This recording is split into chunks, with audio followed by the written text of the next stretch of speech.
శ్రీ గురుభ్యో నమ.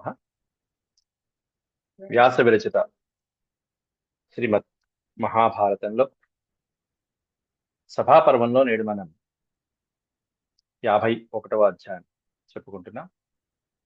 ఇందులో శ్రీరామచంద్ర ప్రభువు యొక్క ముఖ్యమైనటువంటి ఆఖ్యానం 50వ అధ్యాయంలో ఇంకా కొన్ని శ్లోకాలు ఉన్నాయి, అవి చెప్పుకుందాం ముందు. ఈరోజు 50వ అధ్యాయంలో ఉన్నటువంటి శ్రీరామచంద్ర ప్రభువు యొక్క కీర్తి విశేషాలను భీష్మ పితామహుడు ధర్మరాజుకి వివరిస్తున్నాడు.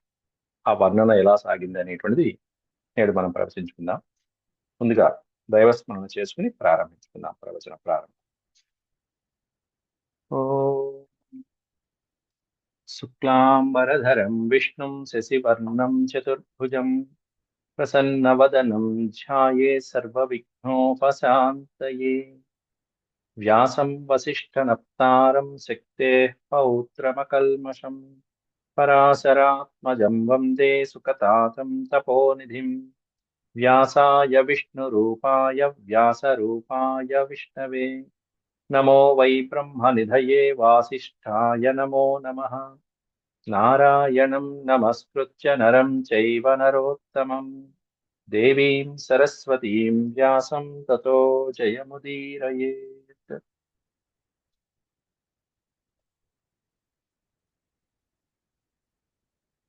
హరి ఓం. శ్రీరాముడి యొక్క చరిత్రని వర్ణిస్తూ భీష్మ పితామహుడు ధర్మరాజుకి అరణ్యవాసం చేయటం, అలాగే పితృవాక్య పరిపాలన కోసం అని చెప్పి అరణ్యానికి వచ్చినటువంటి శ్రీరామచంద్రుడు అక్కడ ఏ విధమైనటువంటి కష్టాలను అనుభవించాడు అనేటువంటిదంతా చెప్తున్నాడు. నిన్న 27 శ్లోకాల వరకు దీంట్లో పూర్తి చేసుకున్నా. అంటే రావణాసురుడి యొక్క హరణం వరకు పూర్తి అయిపోయింది. అంతేకాకుండా విభీషణుని లంకకి రాజుగా చేసి ఆ విభీషణుని చక్కగా చిరంజీవిగా ఉంటావని శ్రీరామచంద్ర ప్రభు ఆశీర్వదించడం కూడా జరిగింది. ఆ తర్వాత ఇదిగో ఇక్కడ మనం చెప్పుకున్నాం అమరత్వం. అభిషిచ్య తతో రామ అమరత్వం దదౌ తదా అని 25వ శ్లోకంలో చెప్పుకున్నాం. లంకా నగరానికి మొత్తం విభీషణుని, రాక్షసేంద్రుడైనటువంటి విభీషణుని లంకా నగరానికి రాజుగా అభిషేకం చేసి ఆ తర్వాత శ్రీరామచంద్రుడు అతనికి అమరత్వాన్ని ప్రసాదించాడు.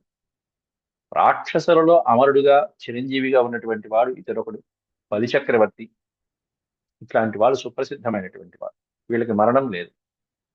సప్త చిరంజీవుల్లో వీళ్ళు కూడా ఉన్నటువంటి వాడు. ఆ తర్వాత ఏవం బహూని కర్మాణి కృత్వా లోకహితాయ సహ రాజం చకార విధివత్ రామో ధర్మభృతాం వరః. ఈ విధంగా లోకహితాయ సహా రామ లోకహితం కోసం అనేకమైనటువంటి కర్మలు, బహువిధమైనటువంటి కర్మలు ఎన్నో సాధిస్తూ రాజ్యం, ఇక్కడ రాజం అనుంది, రాజ్యం చకార విధివత్ అని ఉండాలి. అంటే శాస్త్రబద్ధంగా రాజ్యాన్ని పరిపాలించాడు శ్రీరామచంద్ర ప్రభు. ధర్మభృతాం వరః. ధర్మాన్ని పట్టుకున్నటువంటి వాళ్ళలో, ధర్మాన్ని ఆచరించేటువంటి వాళ్ళలో వరహ శ్రేష్టమైనటువంటి శ్రీరామచంద్రుడు విధివత్ శాస్త్రబద్ధంగా రాజ్య పరిపాలన చేశాడయ్యా. చేయటమే కాకుండా శతాశ్వమేధానా జహ్రే జ్యోతిర్థాన్ నిరర్గలాన్ నాశ్రూయంతాశుభావాచో నాత్యయ ప్రాణినాం తదా. న అశ్రూయంత అశుభాహ. ఎక్కడ అశుభం అనేటువంటి మాట కూడా వినిపించకుండా రాజ్య పరిపాలన చేశాట. అటువంటి వాచం, అశుభమైనటువంటి వాచము న అశ్రూయంత, నాశ్రూయంత అశుభావాచ. అంతేకాకుండా శతాని అశ్వమేధాన్ జహ్రే. వందలాది అశ్వమేధ యాగాలు చేశాట.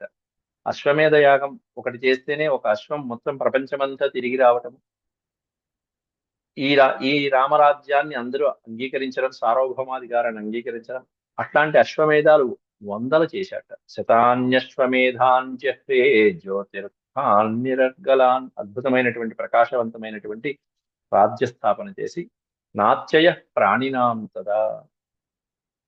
ఎక్కడ హెచ్చుతగ్గులు లేకుండా ప్రతి ప్రాణి కూడా సమానమైనటువంటి దృష్టితో పరిపాలించబడుతూ రాముడి యొక్క అండదండల్లో సుఖశాంతులతో వర్ధిల్లుతున్నారు.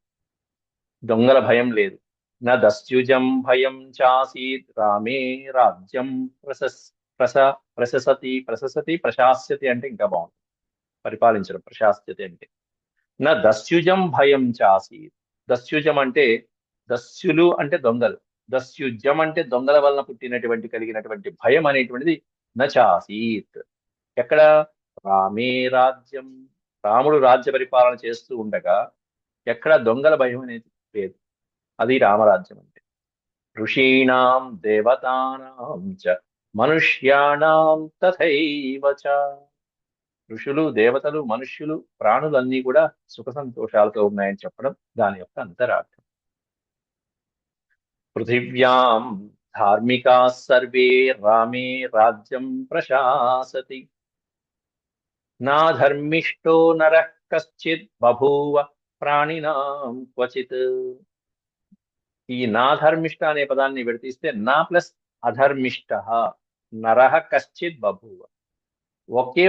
ఒక్కడన్నా గాని అధర్మపరుడైనటువంటి వాడు ఎక్కడా లేకుండా రాజ్య పరిపాలన చేశాడు. అందరూ ధర్మాత్ములే. యథా రాజా తథా ప్రజ అన్నట్టుగా ధర్మాత్ముడైనటువంటి రాజ్య పరిపాలన ఆయన చేస్తున్నాడు. ప్రజలను కూడా ధర్మ మార్గంలో పెడుతున్నాడు. పృథివ్యాం ధార్మికా సర్వే అన్నారు. అందుకే మొత్తం భూమండలం మీద ఉన్నటువంటి వాళ్ళందరూ సర్వే ధార్మికాహ ఏవ. అందరూ ధర్మబద్ధంగానే ఉన్నారట, ధార్మికులే ఉన్నారట. అది రామరాజ్యం అంటే. నా ధర్మిష్టో నరః కశ్చిత్ బభూవ ప్రాణినాం క్వచిత్. ఏ ప్రాణిలో కూడా అధర్మమైనటువంటివి ఎక్కడా లేవు. అద్భుతమైనటువంటి విషయం అది. ప్రాణాపానౌ సమౌ యాస్తాం రామే రాజ్యం ప్రశాసతి గాధామప్యత్ర గాయంతి ఏ పురాణ విదో జనాః. పురాణములు తెలిసినటువంటి జనులందరూ కూడా అనేకమైనటువంటి గాథలు గాయంతి గాథాః. అనేకమైనటువంటి గాథలు శ్రీరాముని యొక్క చరిత్రను ప్రజలందరికీ తెలియజేస్తూ చక్కగా పురాణ ప్రవచనాలు. ఏ పురాణ విదో జనాః. పురాణములు తెలిసినటువంటి పండితులు ఎవరైతే ఉంటారో వాళ్ళు అనేకమైనటువంటి విజ్ఞానాన్ని పంచడం అనేటువంటిది ప్రజలకి గావించారట. గాయంతి అనే పదానికి అర్థం పాడటము. ఆ కథలని, ఆఖ్యాలని చక్కగా వివరించి చెప్పడము. ప్రాణాపాన సమౌహ్యాస్తాం. రామరాజ్యంలో రాముడు పరిపాలిస్తున్నటువంటి ఆ రాజ్యం ఎలా ఉంది అంటే ప్రాణ అపానౌ సమౌహ్యాస్తాం. వాయువులు కూడా సమానంగా ఏ విధంగా వీచాలో ప్రకృతి ఆ విధంగా సహకరించేట్టుగా ఉంది. ప్రకృతి అంతా కూడా సహకరించేట్టుగా రామరాజ్య పరిపాలన అలా ఉంది. శ్యామో యువా లోహితాక్షో మాతంగానామి వర్షభః. శ్యామో యువా లోహితాక్షః. శ్యామో యువ ఆజానుబాహుః సుముఖః సింహస్కందౌ మహాబలః. ఈ పురాణ విధులైనటువంటి పండితులందరూ కూడా ఎవరి గురించి గానం చేస్తున్నారయ్యా అంటే యువకుడైనటువంటి వాడు, శ్యామసుందరుడైనటువంటి వాడు, నీలమేఘఛాయతో ఉన్నటువంటి దేహం కలిగినటువంటి శ్రీరామచంద్రుని యొక్క అద్భుతమైనటువంటి గాథల్ని గానం చేస్తున్నారట. ఎట్లాంటి వాడు? ఆజానుబాహుడైనటువంటి వాడు, సుముఖుడైనటువంటి వాడు, సింహస్కందము అంటే సింహము వంటి భుజములు కలిగినటువంటి వాడు, మహాబలుడైనటువంటి శ్రీరామచంద్రుడిని గానం చేస్తూ ఉన్నారట. అట్లాంటి శ్రీరామచంద్రుడు ఎన్ని సంవత్సరాలు రాజ్య పరిపాలన చేశాడు అనేటువంటి ఒక లెక్క ఇచ్చారు ఇక్కడ. దశవర్ష సహస్రాణి దశవర్ష శతాని చ రాజ్యం భోగం చ సంప్రాప్య శశాస పృథివీమిమాం. ఇమాం పృథివీం, ఈ భూమండలాన్నంతా కూడా శాసించాడు, పరిపాలించాడు శ్రీరామచంద్రుడు. ఎన్ని సంవత్సరాలు? దశవర్ష సహస్రాన్ని. వర్షం అంటే సంవత్సరము, సహస్రం అంటే 1000, దశ సహస్రాలు అంటే 10,000, 10,000 సంవత్సరాలు ప్లస్ దశ వర్ష శతాని చ 1000 సంవత్సరాలు కలిపితే 11,000 సంవత్సరాలు. మొత్తం 11,000 సంవత్సరాలు రాముడు రాజ్య పరిపాలన చేసి ఆ తర్వాత స్వర్గలోకానికి వెళ్ళిపోయారు. తన యొక్క యథాతథ స్థితికి వెళ్ళిపోయారు. శ్రీరామచంద్రుడు శ్రీ మహావిష్ణువులో కలిసిపోయారు. రామో రామో రామయితి ప్రజానాం అభవన్ కథాః. శ్రీరామచంద్రుడు రామో రామో రామః ఇది ప్రజానాం అభవన్ కథాః. రకరకాలైనటువంటి కథలు శ్రీరామచంద్రుడి గురించి ఉద్భవించినటువంటి రామభూతం జగదిదం రామే రాజ్యం ప్రశాసతి. రాముడు రాజ్య పరిపాలన చేస్తుంటే మొత్తం జగత్తంతా కూడా ఎలా ఉండేదంటే రామభూతం అయిపోయిందిట. సమస్తము రామ ప్రపంచమే, సమస్తము రామమయమే. శ్రీరామ రామ రామేతి రమే రామే మనోరమే. అంతే. ఏ కష్టం వచ్చినా రాముడే, శ్రీరామచంద్రుడే. ఏ శుభకార్యమైనా శ్రీరామచంద్రుడే. ఆయన యొక్క అనుగ్రహంతో అలా 11,000 సంవత్సరాలు రాజ్య పరిపాలన సాగిందంటే భూమి ఎంత సస్యశ్యామలంగా, ఎంత హాయిగా ఉంటుంది భూమాత కూడా. ఋగ్యజుస్సామహీనాశ్చ న తదా సంద్విజాయః ఉషిత్వా దండకే కార్యం త్రిదశానాం చకారసః. ఋగ్యజుస్సామహీనాశ్చ న తదా అసంద్విజాయ. బ్రాహ్మణోత్తములు చక్కగా ఋగ్వేద యజుర్వేద సామవేదాలని చదివేటువంటి పండితులే ఉండేవారు. ఉషిత్వా దండకే కార్యం. అట్లాంటి శ్రీరామచంద్రుడు దండకారణ్యంలో పితృవాక్య పరిపాలన కోసం వెళ్ళి అటు పక్కనే ఉన్న మహర్షులకి కష్టాలు తొలగించి ఇటు త్రిదశానాం చకారసః కార్యం. త్రిదశానాం కార్యం అంటే దైవ కార్యము అని అర్థం. త్రిదశానం అంటే దేవతలు. దేవతల యొక్క కార్యం ఏమిటి? దుష్ట శిక్షణ, శిష్ట రక్షణ. దండకారణ్యంలో ఉన్న 14,000 మంది రాక్షసుల్ని సంహరించి ఇటు మహర్షుల్ని కాపాడి ఆ కార్యాన్ని నెరవేర్చిన బాధ్యత శ్రీరామచంద్రుడు తీసుకున్నాడు. ఇదంతా మనం పూర్వ శ్లోకాలను చెప్పుకున్నవి. పూర్వాపకారిణం తంతు పౌలస్త్యం మనుజర్షభం. పౌలస్యం అంటే పులస్త్యుని యొక్క కుమారుడైనటువంటి రావణ బ్రహ్మ. ఆ రావణాసురుణ్ణి పూర్వాపకారిణం, ఋషులకి అపకారం చేసేవాడు, బ్రాహ్మణోత్తములకి వాళ్ళకి అపకారం చేసేటువంటి ఆ రావణాసురుణ్ణి దేవగంధర్వ నాగానాం అరిం సనిజఘాన. అరిం అంటే శత్రువు. ఆ రావణుడు ఎవరికి శత్రువు? దేవ గంధర్వ నాగానాం. దేవతా గంధర్వ నాగ యక్ష కిన్నెర కింపురుషులందరికీ శత్రువు అయినటువంటి ఆ పౌలస్త్యుణ్ణి శ్రీరామచంద్రుడు నిజఘాన సంహరించడం జరిగింది. ఆ ఘట్టం పూర్తి అయిపోయింది. దశకంఠుడి యొక్క శిరస్సులన్నీ తెగిపోయినాయి, వాడి ప్రాణం పోయింది. సత్యవాన్ గుణ సంపన్నో దీప్యమానస్వతేజస ఏవమేవ మహాబాహు ఇక్ష్వాకు కులవర్ధన. అట్లాంటి వాడు ఇక్ష్వాకు కులవర్ధనుడైనటువంటి శ్రీ మహావిష్ణువు యొక్క అవతారంలో పుట్టిన శ్రీరామచంద్రుడయ్యా. ఎట్లాంటి వాడు? సత్యవాక్ గుణ సంపన్న.